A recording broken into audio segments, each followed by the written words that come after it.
권혁성 원장의 한방톡.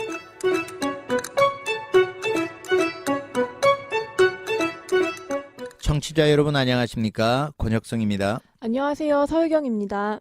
오늘의 주제는 저혈압입니다. 네, 저혈압, 실제로 혈압이 떨어지는 사람, 우리가 저혈압의 기준을 어떻게 돼야 되나라고 생각하는데 한의학적으로는 이렇게 생각을 합니다.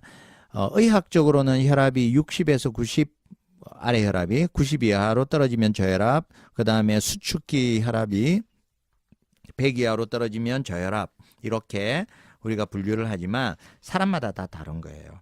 예를 들어서 내가 평상시에 혈압이 140에서 110 정도 유지하고 있는 사람이라면 네네. 그분은 110에서 60 정도로 떨어지면 그 사람에게는 혈압이 낮은 거죠.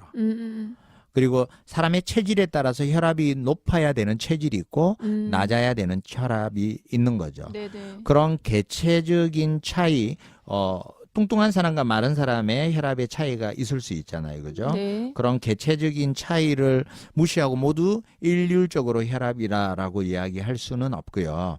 그래서 평상시에 내가 유지하고 있는 혈압이 어느 범위에 속해 있는지를 알아두는 것들이 사실은 더 좋기도 해요. 거기에서 많이 올라가면 나는 고혈압이구나, 거기보다 많이 떨어지면 저혈압이구나라고 판단할 수 있고요. 네. 일단 저혈압이 오면 먼저 이제 어지러움증이 생기죠. 혈류가 잘 통하지 않으니까. 그리고 만성적인 두통, 묵직한 두통, 이런 것들이요. 맑지 않으면서. 그리고 쉽게 피곤하고요. 네. 그리고 어떤 경우에는 가슴이 답답하고 맥박이 어떻게는 불규칙하게 뛰게 느껴지기도 하고요.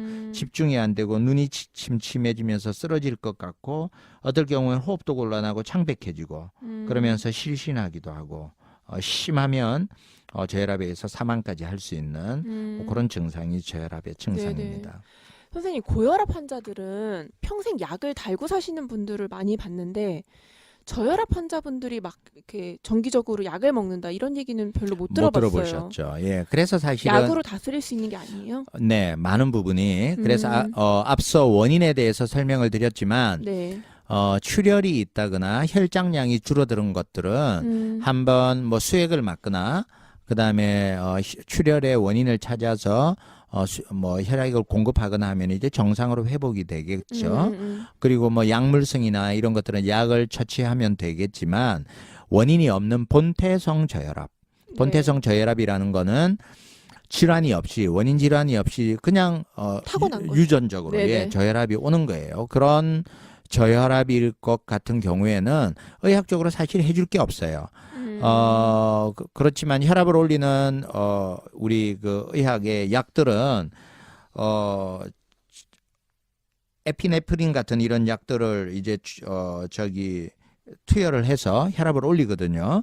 그런데 이런 것들은 응급할 때 쓸 수 그러니까 있는 일시적인. 거지, 예, 계속해서 먹을 수 있는 약은 아니거든요. 네네. 그래서 생활 관리를 통해서 혈압 올리는 거를 권유하고 있고요. 네네. 한의학적으로는 훨씬 더 혈압이 낮은 사람들은 혈압을 올리는 여러 가지 치료법들, 체질적인 것들, 접근해줄 방법들이 더 많지 않나 생각합니다.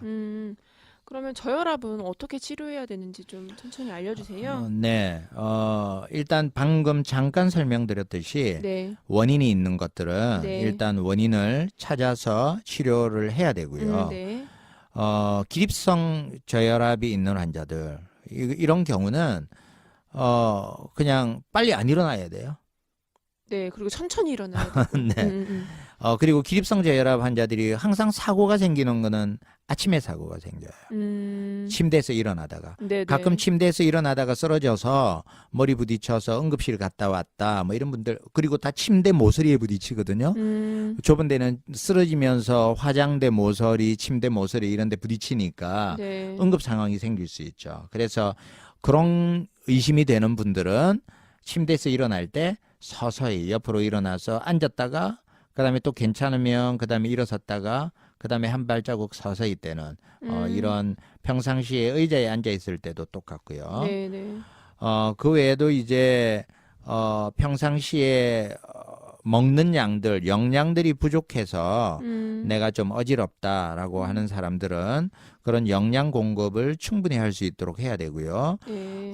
혈장량이 부족한 그런 분들은 대부분 저혈압 환자들은 수분 섭취를 자주 하는 거 충분히, 그리고 수분 섭취를 많이 하되 이뇨제, 커피나 카페인이 들어가 있는 그런 음료들, 맥주들 이런 것들은 많이 먹지 않는 것, 이런 것들이 중요하고요. 네네. 그 외에도 이제 장시간 서 있는 직업, 앉아 있는 직업, 그러면 다리가 팅팅 붓잖아요. 이런 사람들이 저혈압이 올 경우에는 대비해서 다리가 안 붓도록 해야 돼요. 그러면 쉴 때 다리를 올려놓고 쉬는 것도 방법이지만 오래 서 있는 사람들은 타이즈 같은 거 압박을 하면 다리 쪽으로 많이 쏠려 있는 혈류량을 좀 줄일 수 있잖아요. 그래서 조금 방지하는데 도움이 될 수 있습니다. 저는 왜 그 압박 스타킹을 신으면 더 답답해서 네. 피가 쏠리는 게 아닐까 항상 궁금했거든요. 그 네. 막 하지정맥류 있는 분들 압박 스타킹 그렇죠. 신고 이러는 거. 네. 아, 그게 그런 네, 원리로. 그렇죠. 다리 쪽으로 붓고 혈류량이 많이 모인 게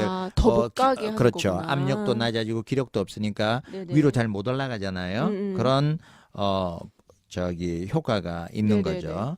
그리고 이제 다리가 약한 사람들, 네. 그런 사람들은 우리 종아리 쪽에 이 운동하는 거 있죠. 우리 깍지발 껴서 앞으로 제꼈다 뒤로 제꼈다 해서 종아리 근육을 한 번씩 스트레칭하면서 네네.